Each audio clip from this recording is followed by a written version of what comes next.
Feeling కలిగింది. ఇది ఎప్పుడే స్టేట్ లో ఉండడం కాదు, మొత్తం ఇండియా వైడ్ పార్క్ చాలా బాగుంటది. జియో తీసుకురావాలి, వెంటనే ఇంప్లిమెంట్ చేయాలని కోరుకుంటున్నాను. అంటే ఫోన్ లో అయితే డేట్ ఆఫ్ బర్త్ ఇస్తారు, తీసేసుకుంటారు. అక్కడ డేట్ ఆఫ్ బర్త్ తప్పు కూడా ఇవ్వచ్చు కదా అప్పుడు పిల్లలు. సో అప్పుడు ఎట్లా మీరు అన్నది గవర్నమెంట్ అక్కడ సాధ్యం అవుతుంది? అది కూడా పాయింట్. ఎందుకంటే ఏ పిల్లవాడు కూడా మన సొంత ఈమెయిల్ పెట్టి వన్ నంబర్ తీసుకొని పెట్టరు కాబట్టి. సో ఒకటేంటంటే ఈ మధ్యలో చూసాం కొన్ని వెబ్సైట్లు లైక్ బెట్టింగ్ యాప్స్ అని. సో కొన్ని యాప్స్ ఉంటాయన్నమాట. మన గవర్నమెంట్ సైబర్ క్రైమ్ ఇనిషియేటివ్ తీసుకొని వాటిని బ్యాన్ చేయడం జరిగింది. సో టిక్ టాక్ అనే దాన్ని కూడా బ్యాన్ చేయడం జరిగింది. సో ఇట్లాంటి ఏవైతే వల్గారిటీ వెబ్సైట్ లో వాళ్ళు వెళ్తున్నారో అని తెలియగానే వెంటనే ఆ వెబ్సైట్ ని క్లోజ్ చేయడం కానీ, వాళ్ళకు యాక్సెస్ లేకుండా ఉండడం చేయడం కానీ చేస్తే పిల్లలు కొద్దిగా భయంగా ఉంటారు, ఆ ఏరియా పోకుండా ఉండడం జరుగుతుంది. కాబట్టి సో ఈ వాసన చెప్పాలంటే ఉన్నది మారపట్టే ఇది తీసుకెళ్తే బాగుంటది. ఈ ఒక దాన్ని ఆపడం అయితే మన చేతులు లేదు, అవునన్నా కాదన్న.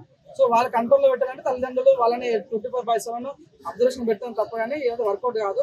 అంటే ఓన్లీ ప్రభుత్వమే చర్యలు తీసుకుంటే అవుతుందా? తల్లిదండ్రులు కూడా పర్యవేక్షణ చేస్తున్నారు. నువ్వు గాలి దుఃఖం పెట్టి తల్లిదండ్రులు చాలా ఇంపార్టెంట్. తల్లిదండ్రులు, స్టూడెంట్స్, ఫ్రెండ్స్, వీళ్ళు ముగ్గురు చాలా ఇంపార్టెంట్ ఏ స్టూడెంట్ కైనా లైఫ్ లో, ఏ పిల్లవాడికైనా కూడా. సో వీళ్ళు ముగ్గురు ఈ 3 జోన్ల కరెక్ట్ ఉన్నారా లేదా అని చెక్ చేసుకుంటే అప్పుడు గవర్నమెంట్ నుంచి ఏమన్నా వాళ్ళు ఏమైనా చేయాలనుకుంటే అప్పుడు వర్కౌట్ అవుతాయి. కానీ ఇవన్నీ ఖరాబ్ పెట్టుకుని అదొకటి చేస్తా అంటే కుదరదు కదా. ఇప్పుడు వర్కౌట్ అవుతుందా అవదా ఈ టైప్ ఆఫ్? సో మెయిన్ చెప్తాను, ఈ 3 సరిగ్గా ఉండాలి. తల్లిదండ్రులు మంచిగా చూసుకోవాలి, స్కూల్లో స్టూడెంట్స్ కూడా వాళ్ళని కంట్రోల్ చేయాలి, ఫ్రెండ్స్ సర్కిల్ చాలా బాగుండాలి. అప్పుడు ఆటోమేటిక్ గా గవర్నమెంట్ ఏది తెచ్చినా అది ఓకే అవుతుంది. ఇవన్నీ సరిగా లేకుండా నువ్వు వెబ్సైట్ ఇస్తా అంటే నువ్వు కాకపోతే ఫ్రెండ్ వెబ్సైట్ చూసుకుంటావు, వాళ్ళ అన్న వెబ్సైట్ లో చూసుకుంటాడు, వాళ్ళ పేరెంట్స్ వెబ్సైట్ లో వాడతారు. కాబట్టి సోషల్ మీడియా అనేది చాలా మంది కూడా చూడన్నారు. ఎంత పెద్ద ఏ ప్రోగ్రామ్స్ అయినా సోషల్ మీడియాలో ఒక పోస్ట్ పెడితే అనుకున్న రీచ్ వస్తుంది, వాళ్ళు అనుకున్న సాధిస్తున్నారు. సోషల్ మీడియా అనేది చాలా మెయిన్ కీ రోల్ ఇప్పుడున్న జనరేషన్ లో. సోషల్ మీడియాకి పిల్లగా దూరం ఉంచడం మంచి కాన్సెప్టే. ఇప్పుడు ఎంతవరకు అయితే అనేది దేవుడికి తెలియదు. అయితే గవర్నమెంట్ సోషల్ మీడియా పిల్లలకి బ్యాన్ చేయడం, దాన్ని బ్యాన్ చేసే ప్రయత్నాలు ఏమైనా చేయొచ్చు కదా? అదే అంటున్నా, అంటే సోషల్ మీడియా అన్ని ఉండవు కదా. ఎంటర్టైన్మెంట్ కూడా ఉంటాయి, నేర్చుకునేవి ఉంటాయి.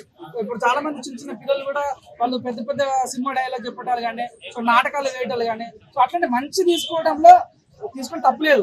కానీ చెడు తీసుకుని దాంట్లో ఇప్పుడు ఉంటే మాత్రం అప్పుడే దాన్ని కంప్లీట్ చేసి దాన్ని అక్కడే కట్టడి చేస్తే మాత్రం బాగుంటుంది. ఓకే, చాలా మంది ఇప్పుడు బెట్టింగ్ యాప్స్ చేస్తుంటే వాళ్ళ మీద కేసులు ఇలాంటివి బట్టి వాళ్ళు తీసుకొస్తున్నారు.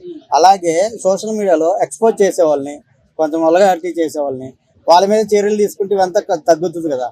అవునా, నిజం. ఈ మధ్యలో ఇన్స్టాగ్రామ్ లో అనకూడదు మాట, వల్గారిటీ చాలా ఎక్కువ అయిపోయింది. ఇప్పుడు పడితే వాడు ఇన్స్టాగ్రామ్ వచ్చేసి వల్గారిటీగా మాట్లాడతారు. రీసెంట్ ఆయన పేరు తెలియదు, ఆయన ఊట అంటే మాట ఎప్పుడు నెగిటివ్ మాట మాడుతుంటాడు, లాయర్ అని తిడతాడు, పోలీసు అని తిడతాడు. సో మరి రైట్ స్పీచ్ ఉంది కదా అని ఏదో మాట్లాడ కరెక్ట్ కాదు. సో ఈ మధ్యలో వీళ్ళు బాయ్లు కూడా, ఆ బాయ్ సల్మాన్ బాయ్, రాఖీ బాయ్, ఈ బాయ్స్ అంతా ఎక్కడ దొరికే సంసారం రా బాబు. ఈ వీళ్ళ వల్ల పిల్లలు తొందరగా ఖరాబ్ అవుతారు అన్న. సో ఇట్లాంటి వాళ్ళని తొందరగా కట్టడి చేసి వాళ్ళని సరైన దారుణం. అంటే సోషల్ మీడియాలో ఇలాంటి కంటెంట్ లేకపోతే చూడటానికి ఎక్కడ దొరకదు కదా, ముందు అది చేస్తే బెటర్ ఏమో. కరెక్ట్, 100% వాటిని అరికట్టాలి. అప్పుడే మంచిగా ముందుకెళ్ళాలని కోరుకుంటున్నాను. చాలా మంది ఏఐ తోటి ఎవరు మనం ఫేసులు చూపించకుండా ఏదేదో బూతులు కానీ ఇంకా రకరకాలు పెడుతున్నారు కదా, దీని మీద ఎందుకు చర్యలు తీసుకోవట్లేదు? అవును, కరెక్ట్.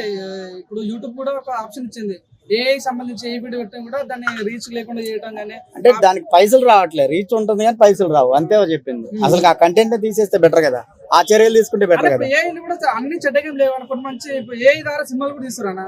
సో మంచిగా వాడుకుంటే మంచిగా ఉంటది, చెడుగా వాడుకుంటే చెడుగా ఉంటది. కాబట్టి ఏఐని కూడా సరిగా వాడుకోవాలి.